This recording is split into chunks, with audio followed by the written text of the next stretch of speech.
అని పెట్టామండి.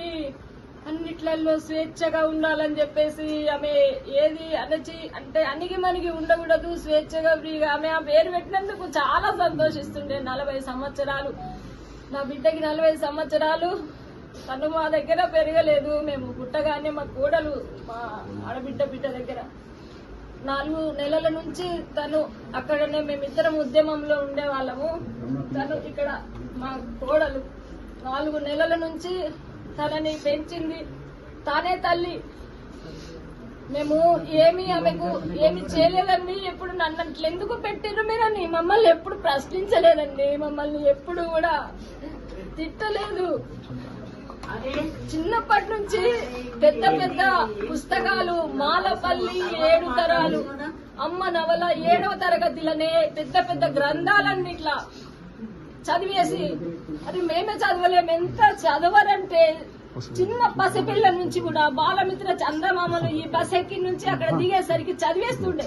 చదువు చదువు చదువు చిన్న పిల్లప్పటి నుంచి కూడా కథలు రాస్తుండే. తను చాలా కథలు రాస్తుండే. తను రైటరు. తను పిహెచ్డి జర్నలిజంలో పిహెచ్డి చేసింది.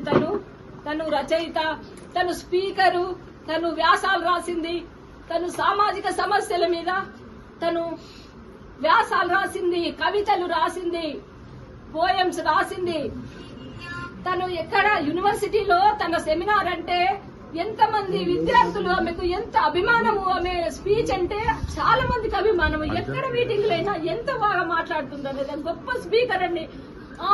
ఆమెకు కౌన్సిలర్. అందరి సమస్యలకు పరిష్కారం చెప్పేది. అందరు ఏం సమస్య ఎట్లా చేయాలి అనేట చాలా డీప్ గా ప్రతి చిన్న సమస్యలను చదివింది. జీవితాలను చదివింది, కష్టాలను చదివింది. ఇప్పుడు తను ఒక పోరాట యోధురాలుగా ఏ సమస్యనైనా ఎట్లా ఎదుర్కోవాలని తను చాలా ఒక ఉన్నతమైన స్థాయికి వెళ్ళినటువంటి ఒక మేధావి. 20 సంవత్సరాల తన జర్నలిస్టు జీవితం, 20 సంవత్సరాలు తన జర్నలిస్టు జీవితం. అది తను డిబేట్స్ చేసింది, తను ఇంటర్వ్యూస్ చేసింది, ఫీల్డ్ మీదకి వెళ్ళింది.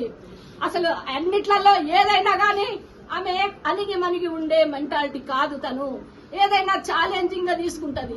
ఏదైనా గానీ వాళ్ళకు సవాల్ విసురుతుంది. తను ఏదైనా సరే నేను ఇంతే ఉంటా అని అన్నది. ఎందుకు ఉండాలి అట్లా అని చెప్పేసి క్వశ్చన్ చేస్తారండి. క్వశ్చన్ చేస్తుంది కాబట్టి ఎవరి దగ్గర కూడా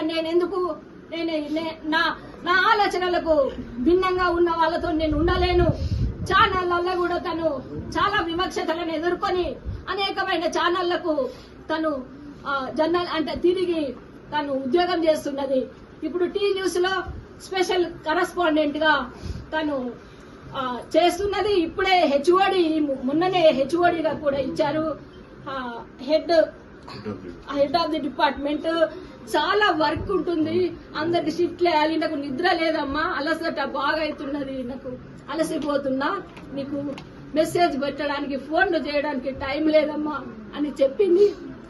ఎన్ని సమస్యలకు తను ఏంటంటే నా సమస్య నేనే పరిష్కారం చేసుకుంటా, నాకు తెలుసమ్మా, నా సమస్యకు నేను పరిష్కారం చేసుకోవాలి, వేరే వాళ్ళు ఎవరు కూడా చేయలేరు.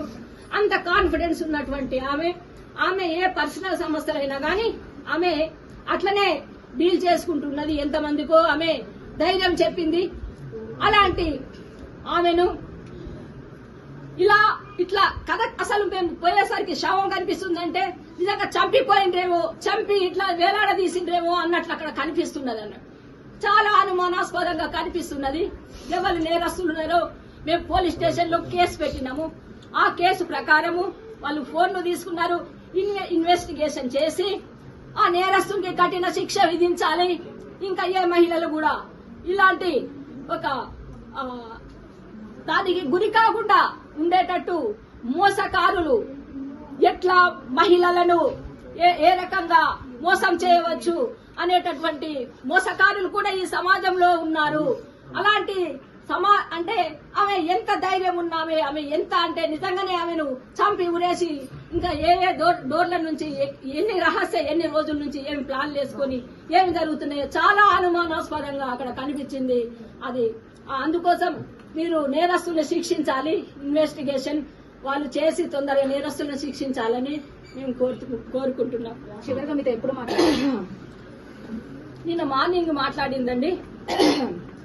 పాపకి స్కూల్ బ్రేక్ఫాస్ట్ కోసము పాపకి ఇక్కడ మా గ్యాస్ మంట మండింది. మా గ్యాస్ అది మొత్తం స్టవ్, అందుకోసము అది ఇంకా బేబీ ఇట్లా అయిపోయిందంటే, సరే మీరు అది ఆఫ్ చేయండి, మీరేం చేయొద్దు, హోటల్కి వెళ్ళి పార్సల్ తెచ్చుకొని పాప స్కూల్కి వెళ్ళిపోతుంది, మీరు అసలే మెకానిక్ వచ్చినాక తర్వాతనే మీరు అది చేయండి, మీరేం ముట్టొద్దు, మీరు జాగ్రత్తగా ఉండండి అని మాట్లాడింది పొద్దున.